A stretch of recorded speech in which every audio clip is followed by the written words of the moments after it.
chers téléspectateurs et bienvenue dans la causerie du midi. On se retrouve dans le talk show qui vous divertit du lundi au vendredi tous les midis sur Joma TV, mais qui vous propose aussi une nouvelle façon de traiter l'actualité et les faits de société. Vous l'aurez compris, aujourd'hui on va s'intéresser à un sujet des plus intéressants. Je vais laisser Hawa vous en dire un peu plus. Bon, déjà, comme vous le voyez, notre plateau est très très joli parce qu'on est entre femmes, voilà, je le dis. Et c'est pas un hasard parce qu'aujourd'hui, on rend hommage aux femmes, à ces femmes qui, bien que leur travail et leurs actions vont dans le sens des Guinéens, elles sont assez peu connues pour le moment. Donc cet épisode de la causerie du midi aujourd'hui rend hommage à ces femmes parce que nous éliminons les femmes dans les coulisses. Avec une très belle phrase, Hawa d'ailleurs. Ah, écoute, Je pense que c'est le moment de briller dans la causerie du midi.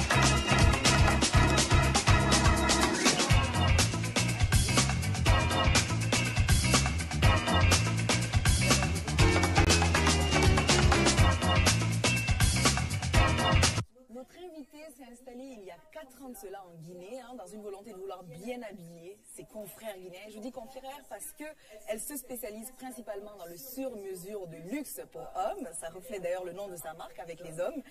Elle s'appelle Aïssa Barry. Bonjour Aïssa. Bonjour. Toute jolie. Merci. La causerie. Merci. Tu es dans ce grand fauteuil toute seule. Ouais, Mais c'est bon, tu es confortable. Mais ça va, Ouais, il y a assez. tellement de charisme que ça remplit. Voilà. C'est gentil, pareillement. Déjà, pour commencer, est-ce que tu peux te présenter aux téléspectateurs? Bien sûr. C'est ce que tu fais. Je m'appelle Aïssa Toubari, mais tout le monde m'appelle Aïssa Barry. Je trouve que ça fit bien. Et j'ai étudié en design de mode pour hommes, précisément, au Canada. Et je suis revenue il y a 4 ans, ce mois-ci, en Guinée, pour m'y installer. Et puis, voilà, je pense qu'avec les autres questions, on pourrait apprendre à plus me connaître. Je vais la connaître. En même temps, j'ai Déjà, pas tu es l'habitude très, de- très joliment habillée. Est-ce que, je pose la question, est-ce que c'est toi-même qui t'es habillée? C'est ta marque? Oui, bien Il sûr. faut aussi un petit peu pour femme. Oui, mais je le dirai pas trop parce que je sais qu'il y a beaucoup de gens qui vont m'écrire bientôt. C'est là. un peu pour se recommande, on va Oui, dire. voilà, Ok, c'est d'accord. personnalisé. Et justement, comment tu qualifierais ta marque? Comment tu qualifierais avec les hommes? On l'a dit, c'est de luxe, de prêt-à-porter, mais toi, la créatrice, comment tu la qualifierais? Je dirais que c'est de bon goût, c'est ce qui me vient à l'esprit, c'est une marque raffinée, personnalisée. Et avec les tissus que j'utilise qui sont selon moi de qualité et le temps qu'on y met, ce qui fait en sorte que je dirais vraiment de bon goût et puis c'est ce qui qualifierait le mieux. Mais en termes techniques, je dirais, j'aime pas dire de luxe parce que ça met énormément de Haut de gamme. pression, mais c'est un haut de gamme, ça c'est D'accord. certain. Ouais. Ok, c'est intéressant. Mais du coup, je pense qu'on pourrait un peu éclaircir les téléspectateurs sur ce sujet. En quoi est-ce qu'on peut considérer ton métier comme un métier dans les coulisses, comme l'indique le thème du jour? Oui, c'est vrai, parce que d'habitude, les gens qui étudient en design de mode, qui sont stylistes, comme on dit en France et au Canada et aux États-Unis, designers, en fait, tu as besoin d'être dans la lumière, on va dire, parce que le but, c'est de se faire connaître et de vendre tes vêtements. Mais moi, je dirais en coulisses, je ne l'ai pas choisi nécessairement, c'est juste que j'ai trouvé une niche de clientèle, une niche de clients qui m'a... Et ces personnes-là sont assez discrètes, donc ce qui a fait en sorte que pour les habiller, il fallait que je le sois aussi professionnel. Professionnel ne veut pas dire nécessairement discret, mais dans mon cas, oui. Et ça m'arrange parce qu'au final, ça me permet de toujours être très proche de mes clients. Et ce qui fait en sorte qu'il y a une certaine intimité entre nous et aussi... ça me permet tout simplement, je pense, les avantages, je dirais comme ça, ce serait... il y a assez de solidité en fait. Ils sont très, je dirais, oui voilà, très loyaux et très fidèles à ce niveau-là. Donc, Ben justement, c'était ma prochaine question, les avantages. Donc, tu le disais, il y a une proximité qui permet aussi de personnaliser, parce que c'est du prêt, enfin, c'est pas du prêt à, c'est du prêt à porter, mais du c'est pas- sur-mesure. C'est du sur-mesure, qu'est-ce que je exactement. dis? C'est du sur-mesure, et donc, est-ce qu'il y a d'autres avantages de travailler dans les coulisses, Je finalement? dirais, tu habilles pas tout le monde et ces gens-là, la plupart de ces gens-là ne veulent pas qu'ils sortent et ils voient une autre personne qui porte la même chose. Et ça me permet aussi de, je dirais, et ça veut pas dire que tu as moins de clients que les autres, c'est juste que tu n'habilles pas la masse. Et en restant, l'avantage premier, je dirais, ce que j'ai dit tout à l'heure, c'est vraiment la fidélité, c'est qu'ils reviennent toujours parce qu'ils savent que, voilà. Et ça, c'est ce que tout le monde veut, parce que c'est bien d'habiller tout le monde, mais en même temps, si À chaque mois ou chaque 3 mois, 4 mois, tu revois un visage, alors que moi, chaque semaine, je revois les mêmes visages. Et donc, ça donne éventuellement des avantages pour faire peut-être autre chose que nécessairement la mode. Donc, c'est ce qui est une bonne chose. D'accord. Et toi, qu'est-ce que tu penses du monde du prêt-à-porter ou du sur-mesure en Guinée ici? Comment ça se passe? Je dirais qu'il y a plus de sur-mesure que de prêt-à-porter. Et ce qui est une bonne chose parce que le sur-mesure pour moi, c'est quelque chose de... La mode, c'est pour tout le monde. J'aime bien dire ça, la mode, c'est pour tout le monde, mais le sur-mesure, c'est pour les gens raffinés. Je le dis souvent à mes clients. Mais en Guinée, je dirais... je ne vais pas être négative nécessairement, mais je trouve que les gens se copient beaucoup. Et je trouve qu'ils n'innovent pas assez. Est-ce que c'est à cause des infrastructures? Est-ce que c'est parce qu'ils n'ont pas accès peut-être à certains sites sur Internet ou des trucs comme ça? Moi, je me rappelle il n'y a pas de créativité. C'est ce que je trouve dommage. Si, admettons, ton voisin fait quelque chose et tu vois qu'il a du succès, tu as envie de faire exactement la même chose, mais tu ne peux pas réellement faire la même chose. Parce que tu n'étais pas à la jeunesse de l'idée. Exactement. Donc, c'est ce que je trouve. Et aussi, surtout, je dirais peut-être parce qu'il n'y a pas assez de... c'est difficile de trouver des tissus en Guinée. Ça allait être la question. Comment tu fais au niveau de l'accessibilité du matériel, du tissu, tout ça? Je dirais, moi, je prends mes trucs en Italie. La plupart de mes tissus viennent de l'Italie. Sinon, un peu dans la sous-région. Tu en as beaucoup, tu as beaucoup plus de choix. Des fois, tu en trouves en Guinée. Faites beaucoup de coton, mais tout ce qui est un peu rare, comme la laine, par exemple, que j'utilise souvent, surtout pour les costumes, c'est la laine qu'on voit le plus souvent. Et la laine ne veut pas nécessairement dire que c'est trop chaud. La laine mérino, ça s'adapte, en fait, à la température. Et ça, c'est extrêmement difficile à trouver. Et tu trouves des fois des morceaux. Donc, admettons, c'est difficile de faire une collection. Raison pour laquelle, moi, je suis allée tout de suite vers le sur-mesure, de personnaliser, parce que c'était dur pour moi d'acheter un rouleau. Et on ne peut pas toujours se déplacer. Donc ça doit être encore plus dur pour certaines personnes. Fait que c'est malheureux. C'est vrai que ça ne doit pas être aussi facile de faire vivre son art en Guinée à cause des infrastructures, du manque de main-d'œuvre aussi peut-être. Est-ce que justement tu arrives à... Comment on gère des employés? Comment on gère je suis venue ici en me disant que je veux faire une collection Made in Guinée, Made in Africa, faite en Guinée, faite en Afrique, et repartir avec au Canada. Parce que c'est une façon pour moi de me rapprocher un peu d'où je viens. Mais ça m'a pris énormément de temps parce qu'il fallait que je trouve la main d'œuvre. Je voulais travailler avec des Guinéens à 100%. Et le pire, c'est que les Guinéens sont hyper talentueux. Parce que moi, j'ai étudié, j'ai un côté très technique. Je sais coudre, je sais dessiner à l'ordi, je sais dessiner, on va dire, à la main, des trucs comme ça. Eux, ils n'ont pas besoin nécessairement de faire ça, mais ils font des patrons. Les patrons, c'est un peu ce que tu utilises en premier, c'est un genre de papier pour que le vêtement prêt-à-porter soit de la même taille tout le temps. Et la plupart, ils l'ont naturellement.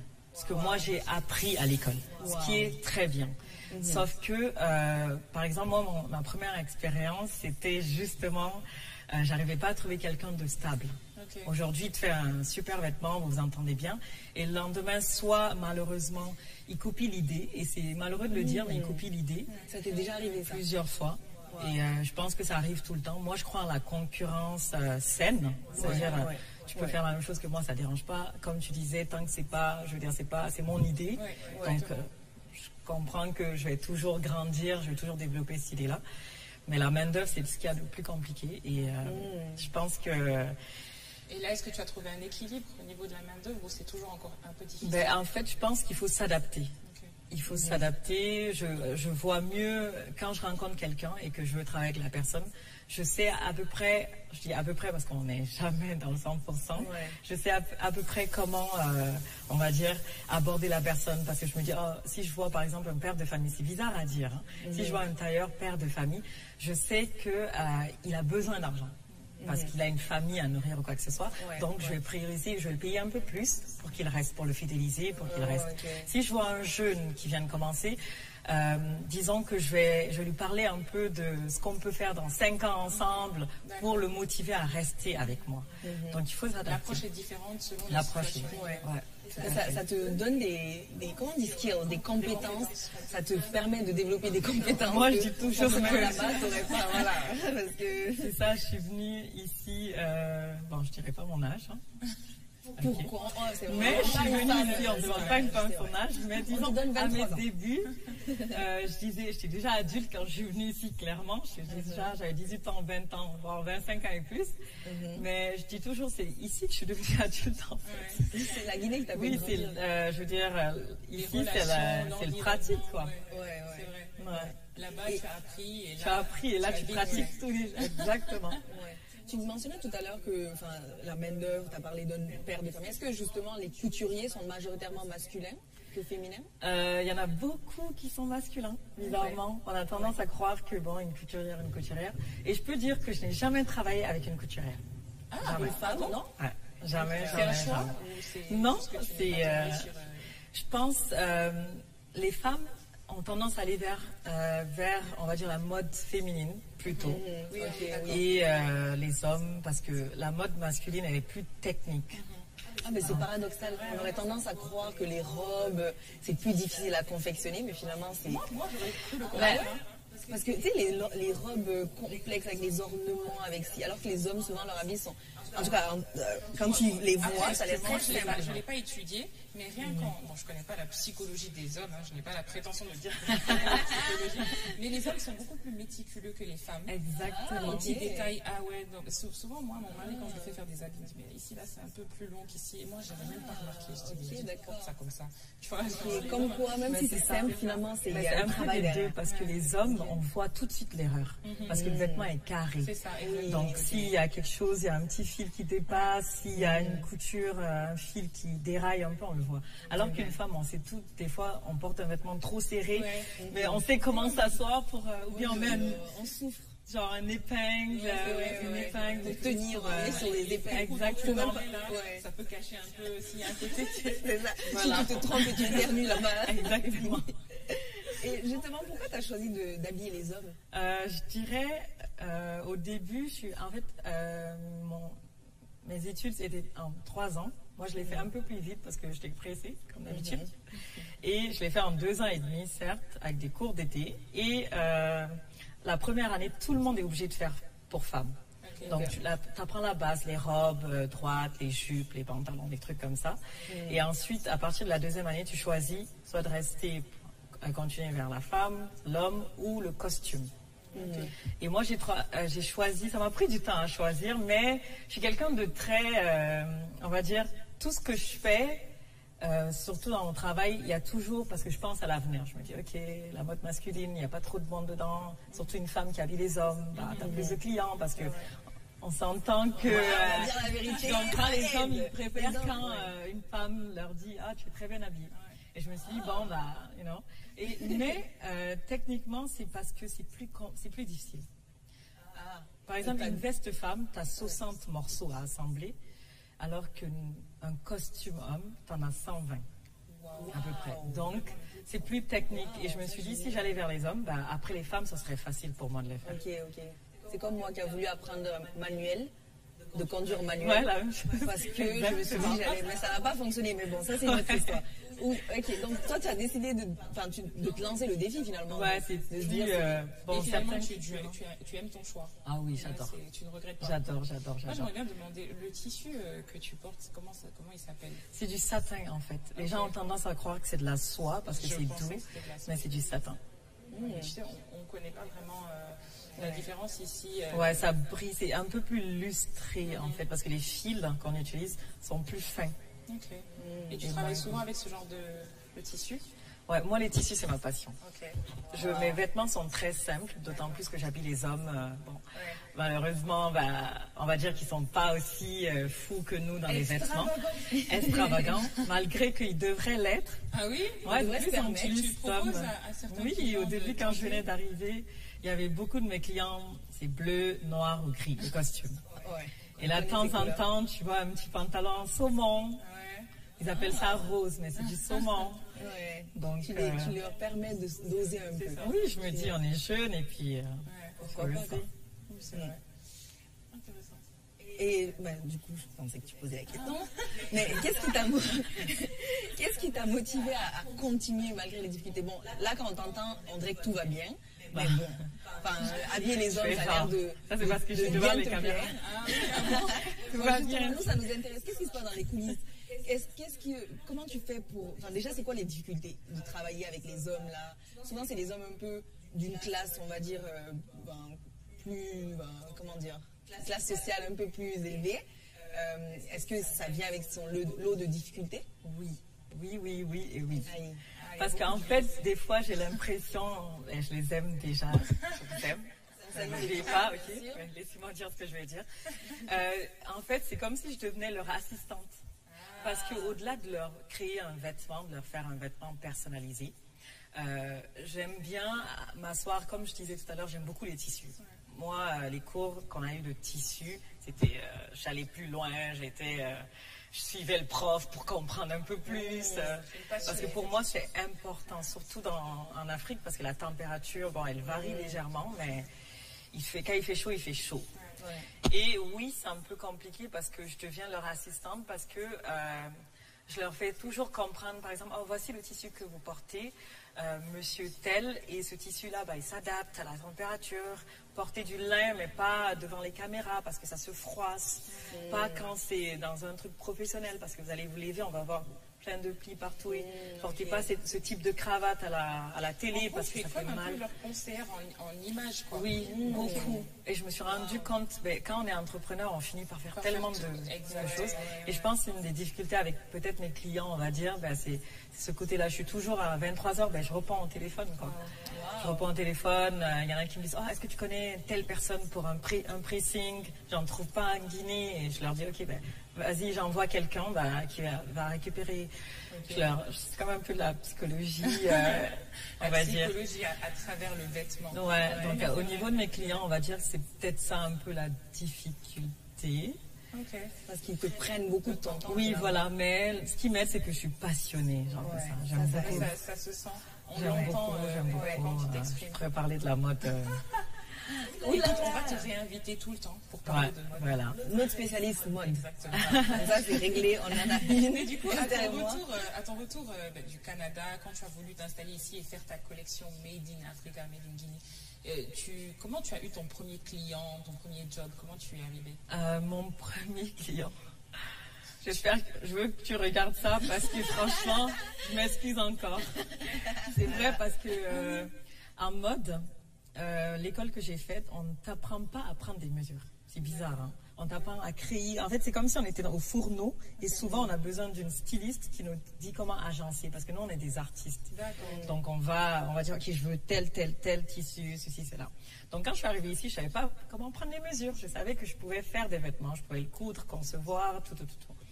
Donc c'était difficile et je connaissais pas, c'est différents corps, grandeur et ainsi de suite. Et ça a été difficile parce que il n'avait pas nécessairement un corps, on va dire, typique et tout, comme chacun d'entre nous d'ailleurs. Et j'ai pris des mesures, malgré moi. Et ça s'est vraiment pas bien passé parce qu'il me voyait, comment elle est super motivée, c'est sûr qu'elle sait faire les mesures, ça va être parfait. J'ai comme des attentes. Et je tiens à le répéter, c'est que les vêtements sur mesure, il y a toujours des ajustements. Toujours. Parce que surtout, moi, ça me prend 3 semaines à 1 mois pour créer, pour faire le vêtement, parce que ça prend du temps. Donc, entre-temps, certaines personnes ont des poids, je dirais, yo-yo. Donc, des fois, avec le stress, leur travail, ils perdent du poids et tout. Et je pense que c'est ce qui est un peu arrivé. Et c'était trop serré. Il avait pris au moins 10 chemises. Puis, comme c'est la même mesure, tout était à refaire. Et les chemises, c'est très difficile à... Il a bien réagi mais heureusement, je pense que ce qui fait mon travail aussi, c'est que je sais reconnaître quand j'ai mal fait le travail. Et le service à la clientèle que j'apporte, c'est en fait, quand ça ne va pas, je sais que ça ne va pas et tout de suite, je me réajuste. Donc, c'est le plus important, c'est se réajuster quand je fais une erreur. Cher client. Moi, j'ai une... Mais je tiens à dire que ça reste toujours mon client et on a fait beaucoup de... C'est super, il t'a laissé l'opportunité. Oui, il m'a laissé l'opportunité de t'adapter. Ouais, et mais les gars sont plus indulgents, j'ai l'impression. Si ça avait été une femme, là, elle serait dans tout le quartier. Non, mais celle-là, la faut oui, voilà, ils sont très... Surtout quand les femmes sont très gentilles. Ok, super. Ok. Et moi, déjà, je voulais savoir, c'est une question que je me posais. Est-ce que le fait que tu sois, on va dire, dans les coulisses, est-ce que c'est quelque chose que tu te dis, je veux rester là-dedans? Est-ce que c'est quelque chose Qui peut évoluer? Voilà, justement, à un moment donné, tu te dis non, j'aimerais bien me faire connaître. Bon, c'est ta première entrevue, c'est ce que tu nous disais en bac. Donc, est-ce que c'est un premier pas dans la lumière? Parce que là, c'est le cas de le dire, il y a beaucoup de lumière sur ce plateau. Ou bien tu veux rester justement dans les coulisses pour ne pas être connu, enfin, pour rester justement dans l'ombre? Mais justement, je pense que en temps normal, il y a un côté de moi qui a envie de créer. Parce qu'en ce moment, je suis plus là à titre... C'est sûr qu'il y a beaucoup de gens qui me disent « Ah, ben vas-y, je te donne carte blanche ». Mais souvent, moi, quand je ne connais pas le client, je conseille. Je leur dis, par exemple, qu'est-ce qu'il faut porter. Je vous conseille ce tissu et ainsi de suite. Donc, je dirais, de ce côté-là, ça me plaît beaucoup parce que mes clients, ils aiment la discrétion. Moi, ça ne me dérange pas. Ouais. Et je pense que petit à petit, les gens savent quand même c'est quoi mon métier. Parce que je ne fais pas beaucoup d'autres choses derrière. Je fais que ça, on va dire en guillemets. Parce qu'en Guinée, on fait toujours beaucoup de choses. Mais de l'autre côté, j'ai un côté très créatif et je me dis toujours, je suis à 50% de ma capacité. Je suis à 50% de ma capacité. Donc, notamment, j'aimerais bien créer une vraie collection pour que les gens voient où ma créativité va, vers quelle direction.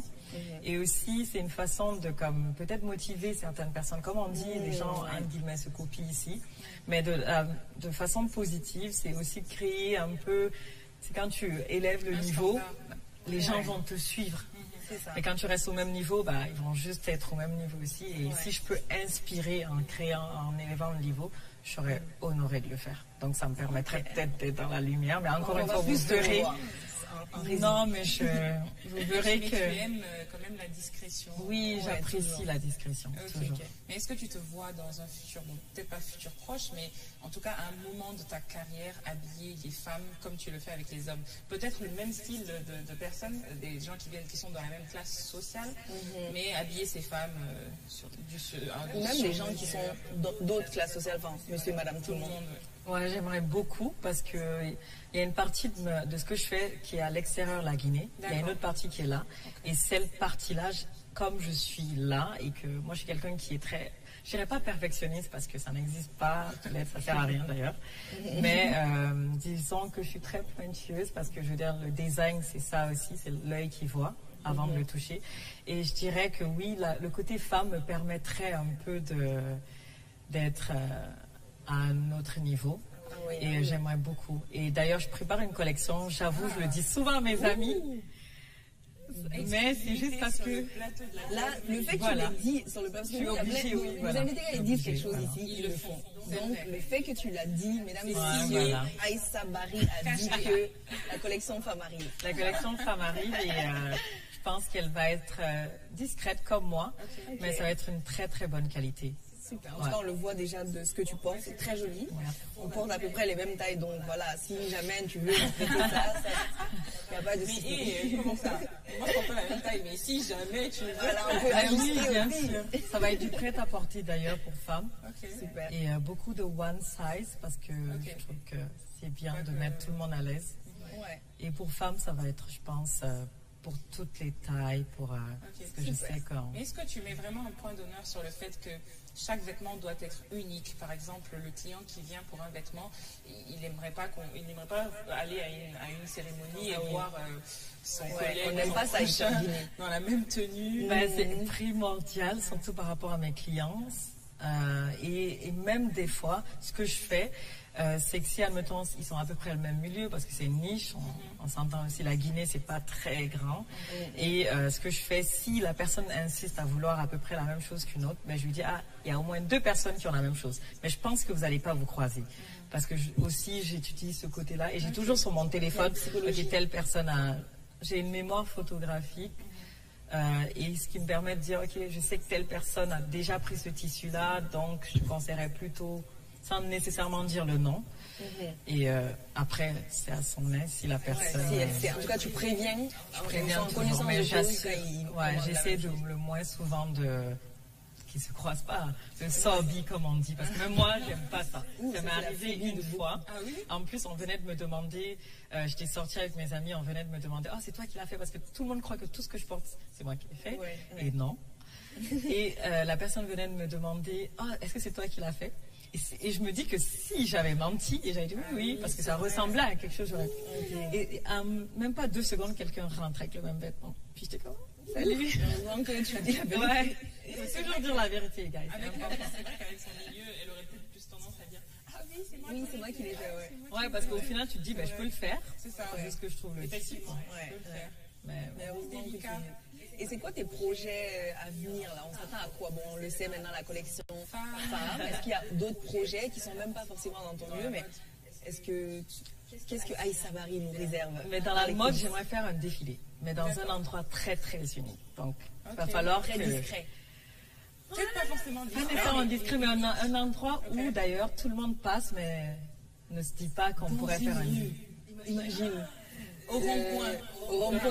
Rond-point Bambetto, soyez prêts, juste avant la construction. Ça pourrait être quelque chose de nouveau, ça serait très original. Et là, elle stoppe la circulation. Voilà. En plus, le défilé ne dure pas longtemps, donc il s'agit de 2-3 minutes. On s'attend à ça également. Et au-delà de la mode, comme je suis entrepreneur aussi. Et bon, moi, je suis très discrète, donc... ok, donc c'est vraiment ouais, je pense que... Pour la description de l'épisode, on va mettre l'invité Aïssa Bari, la discrète. La discrète, voilà. c'est le mot-clé. Aïssa Bari, discrète. Mais je pense que ça fonctionne bien finalement d'être discrète. Est-ce que c'est aussi un conseil que tu donnes au On avance plus vite. Okay. Parce que vous savez, c'est un truc très... le cerveau, en fait, reconnaît... À partir du moment où tu as une information, par exemple, tu dis, OK, je vais faire ça, je vais boire de l'eau, ça paraît très simple. Mais quand tu le répètes, le cerveau croit que tu l'as déjà fait. Donc, il se désintéresse à ça. Donc, c'est aussi important pour soi-même de dire, OK, je vais le faire, mais c'est l'action que je vais poser qui va m'amener à ça. Donc, mais on pourra le dire, mais le métier que tu fais, on demanderait à une personne, et peut-être que les gens ne se diraient pas que c'est un métier atypique, ou en tout cas un métier dans les coulisses, parce qu'il y a beaucoup de femmes, de jeunes femmes qui se lancent dans la mode, dans le stylisme, surtout ici en Guinée, on en voit de plus en plus. Mais bon, toi tu fais du sur-mesure, d'autres peut-être du prêt-à-porter, ou même il y a des gens qui font, bon pas forcément du sur-mesure, mais qui font plusieurs vêtements de différentes tailles, et qui les vendent en tant que prêt-à-porter, mais sinon c'est aussi, ce sont des vêtements cousus. Mais du coup, dans ce cas-là, est-ce que toi tu considérais ces personnes comme de la concurrence, ou c'est complètement 2 mondes différents et vous ne vous touchez même pas?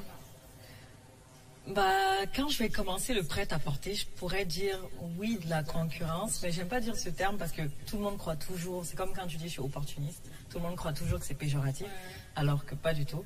Mais je dirais, je sais pas, je pense que la plus grande concurrence c'est soi-même, on pourrait le dire. Je fais attention à mes mots, mais je pense que je regarde toujours ce que les gens font parce que ça m'inspire aussi. Parce qu'en mode, tu ne peux plus rien nécessairement inventer. Ce qu'on a inventé, c'est les boutons pour fermer une chemise, le fermoir. C'est ce qu'on a réellement invité. Tout le reste, c'est de l'inspiration. Et il faut pas. C'est sûr qu'il y a beaucoup de gens, surtout sur les réseaux sociaux, quand tu fais quelque chose à peu près pareil, ils disent oh, elle m'a copié, mais non, tu t'es inspiré. On s'inspire tous à peu près autour de nous. On ne le remarque pas, mais ce que tu manges, ce que tu... Et la mode, c'est toujours 2 ans à l'avance. Par exemple, dans 2 ans, on sait à peu près ce qu'on va porter. Et c'est basé sur ce qu'on vit, le coronavirus, par exemple. On s'adapte. Ouais, on s'adapte. Il y a de quoi s'adapter, parce que la Guinée, je trouve ça, c'est très changeant. Même là, il y a une grande vague d'expats qui rentrent, toi, première. Et justement, ils ne s'habillent pas forcément pareil que ceux qui sont là.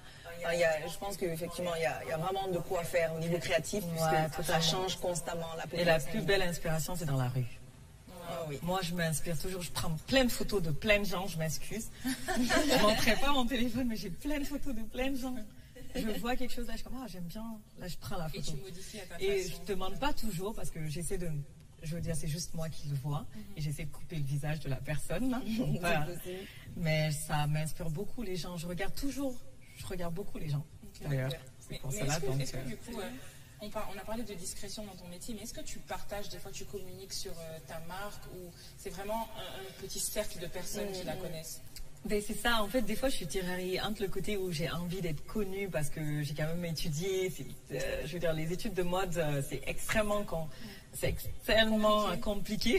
Je dis souvent, si je devais le refaire, je ne pense pas que je le referais, honnêtement, parce que c'est très compliqué. Donc il y a ce côté-là, j'ai envie d'exposer, je pense, je le ferai un jour, bien sûr, mais j'ai envie que ça soit comme la pépite de la pépite. La crème de la crème. La crème de Moi, la par crème. exemple, je ne connaissais pas forcément la marque jusqu'à ce que, je crois que je l'ai vue une fois sur les réseaux sociaux, mais je ne la vois pas à la même fréquence. Je communique Il n'y a pas pas beaucoup. de communication. Ouais, je communique Mais pas tu as une beaucoup. page Instagram, tu as Mais une c'est page aussi, il faut Facebook. se dire une chose, c'est qu'en Guinée, c'est sûr qu'il y a les réseaux sociaux, on est tous dessus, mais ce qui fonctionne, c'est le bouche à oreille. Et mais moi, c'est ce qui a vraiment développé ma marque, parce que c'est telle personne, oh, t'es bien habillée, qui t'a habillée? Oh, c'est une jeune dame qui s'appelle Aïssa Bari. Ah, c'est comme ça que j'ai eu plein de clients. Ok. Donc il y a aussi cette volonté. Finalement, ça te fonctionne, ça te réussit, cette discrétion, pour reprendre le mot. Le mot du jour. Ouais. Et il y a quand même d'autres jeunes femmes, hein, Esther, qui font ce genre de métiers qui sont un peu atypiques, on va dire. Je pense que tu as... Oui, par exemple, à Joma, on a une technicienne radio, qui est l'une des très rares techniciennes radio d'ailleurs, qui était censée être avec nous aujourd'hui, mais qui a eu un empêchement. Marie-Nania Campbell, exactement.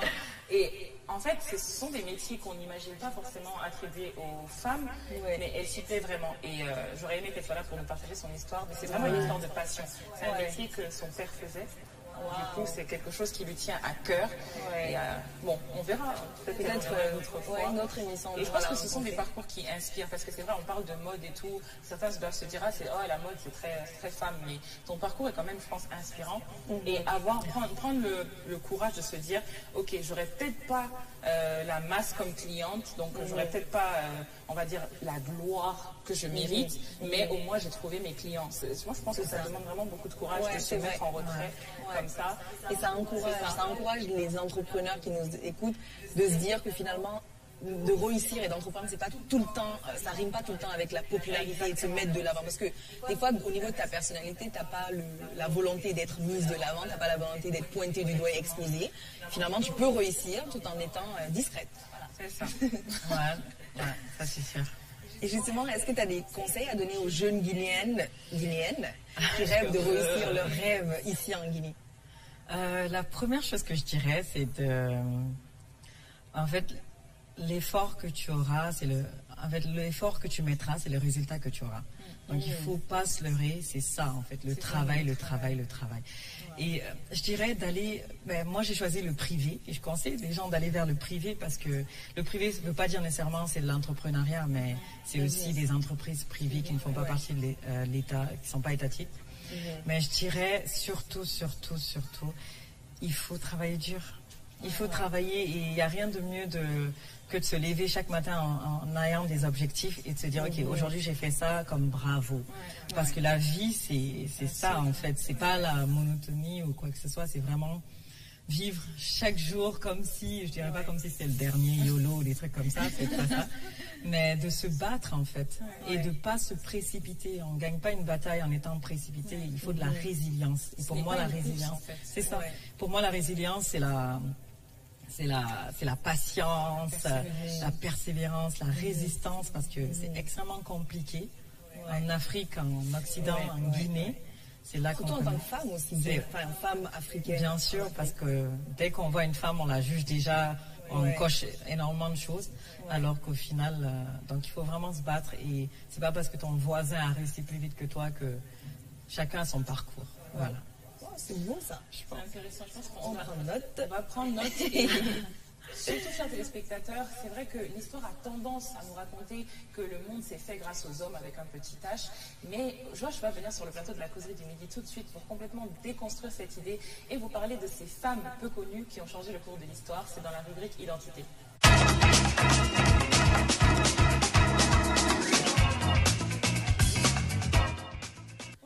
Bonjour Josh. Coucou Josh. Comment ça va?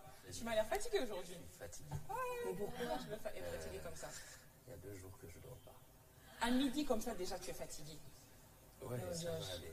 Bon, après l'émission tu vas aller dormir. On va te laisser dormir. Toutes ces femmes autour de moi. En tout cas, parce que normalement là tu dois être heureuse. Tu dois garder là.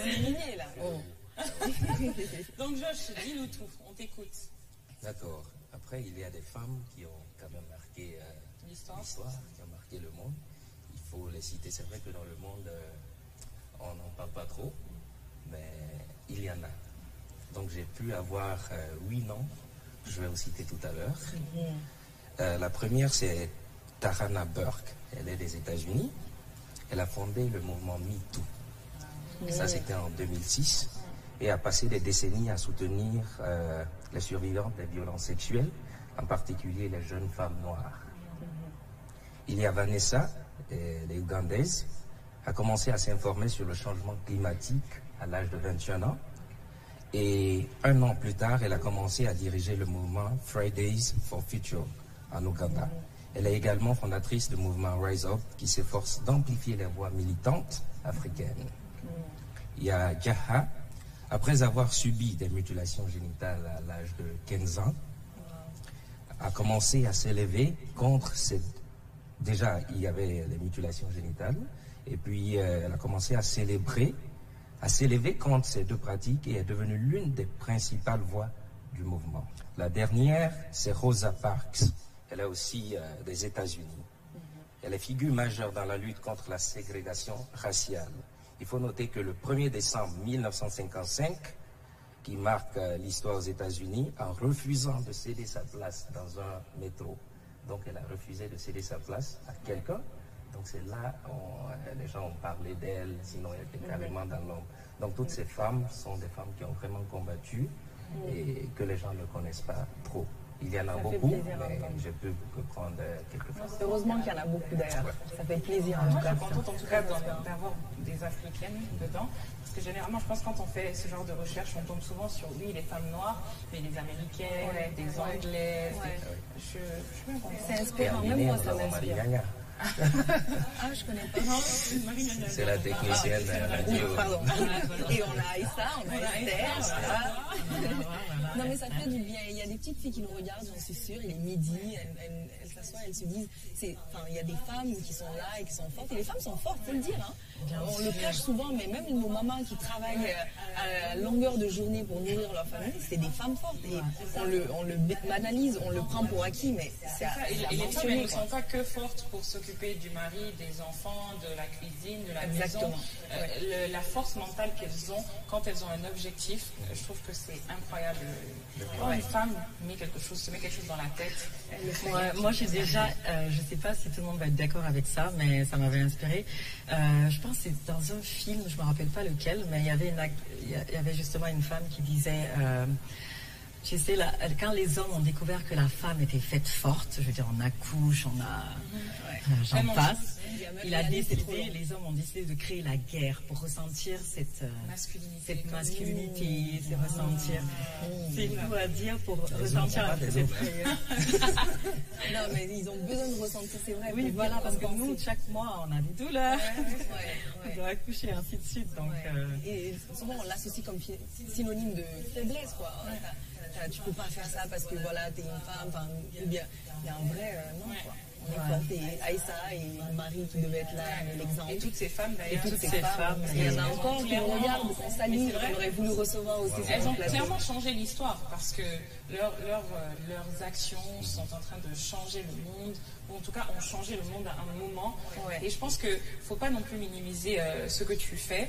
J'espère que tu en es consciente. Mais c'est vrai, parce que c'est vrai qu'on a tendance à se dire oui, moi j'ai une petite entreprise ici, mais je fais rien. Non, tu fais beaucoup parce qu'aujourd'hui, grâce à cette émission, peut-être que pas seulement des petites filles, mais des jeunes filles qui sont à la recherche de leur vocation ou qui ont peur d'aller vers leurs rêves te verront, t'écouteront et se diront ah oui, je peux le faire moi aussi. Ouais, bien sûr. Il n'y a rien de mieux que de faire ce qu'on aime parce que en fait, tu n'as pas le choix de ne pas réussir, ça vient naturellement. C'est de la passion. Quand les femmes parlent d'égalité, moi ça me fait rire. Pourquoi? Parce que c'est nous peut-être qu'on devrait parler de ça. C'est vous qui devrez parler. Oui. Moi, je trouve que les femmes sont à la tête. Donc, quand vous parlez d'égalité, vous rabaissez. pas le choix de dire ça. Vous rabaissez. Non, mais en plus, en le connaissant hors émission, ils le pensent vraiment. Oui. C'est pas juste pour les caméras. Ça fait plaisir. Je suis comme ça. Fait plaisir. Les femmes, vous le voyez, on peut faire un zoom sur Josh. Il fait tout le temps des déclarations. Mais est-ce qu'il ne fait pas exprès? Est-ce qu'il ne profite pas de notre émission là pour chercher sa femme, là, Josh? Voilà, c'est top. Voilà. En tout cas, tu es bien entourée. Merci beaucoup, Josh, de nous avoir aidé à rendre hommage à cette femme. Et justement, on a voulu, encore une fois, dans cette volonté de découvrir nos invités, de découvrir en l'occurrence notre invitée Aïssa Barry, on a voulu savoir un peu comment ça se passe dans les coulisses, comment elle fait pour faire ces grandes réalisations qu'on peut voir. Et donc, on est allé visiter son showroom qui s'appelle L'Adresse. C'est tout de suite. Donc voilà, ça fait du bien de revoir ces images parce qu'on te voit vraiment dans ton travail. Et il y a une petite particularité que je note de ton showroom, qui est d'ailleurs à Camayen, c'est que les lumières même sont tamisées. Est-ce que c'est une volonté de garder ce côté un peu... En fait, tout dépend des lumières. Les lumières sont très importantes parce que, par exemple, et le confort aussi, donc les fauteuils aussi sont confortables parce que plus que tu restes, plus que tu as envie d'acheter. Désolée, c'est une psychologue, cette dame-là. Mais c'est vrai, donc c'est cosy, c'est pensé en fait. Ouais, c'est très masculin, c'était important pour moi parce que je voulais qu'ils aient un endroit où parce que c'est sur rendez-vous, comme je l'avais précisé là. Parce que c'était important pour moi qu'ils soient seuls, qu'ils sont à l'aise et tout, pour qu'ils puissent magasiner tranquillement, boire leur petit café. Magasiner, c'est québécois, je sais la québécoise. C'est quoi? Faire les boutiques. Faire du shopping, faire les boutiques. 20 ans au Canada. Écoute, prenez rendez-vous si vous êtes intéressé. Merci. Prenez rendez-vous pour la petite vêtements sur mesure. Je pense que vous ne le regrettez pas. C'est ça. En tout cas, chers téléspectateurs, j'espère que cet épisode vous aura plu et que Aïssa vous aura autant bluffé que nous, en tout cas. Elles sont nombreuses, ces femmes qui nous inspirent et qui nous motivent tous les jours à se lancer vers nos rêves et à redoubler d'efforts. Et moi, je peux penser par exemple à ma maman, à ma sœur. Elles sont tellement nombreuses autour de nous et elles n'ont pas forcément besoin d'avoir posé un acte comme créer une entreprise ou quoi, mais même dans leur manière d'être, dans leur manière de faire. Je pense que les femmes sont vraiment très très inspirantes et voilà. Hommage aux femmes. Hommage toujours aux femmes. Dans la cause du midi, là, comme vous pouvez voir, on rend hommage aux femmes, c'est avec fierté. En tout cas, un grand merci à notre invité, merci beaucoup à l'équipe, merci à vous, chers téléspectateurs, de nous suivre fidèlement. Bien sûr, encore une fois, vous pouvez revoir nos épisodes sur la chaîne YouTube de Joma Media, de Joma TV, que dis-je, et vous pouvez nous suivre sur notre page Facebook et Instagram, La Causerie du Midi. En tout cas, on vous donne rendez-vous pour un prochain épisode à midi pile, du lundi au vendredi. Bisous. Bye.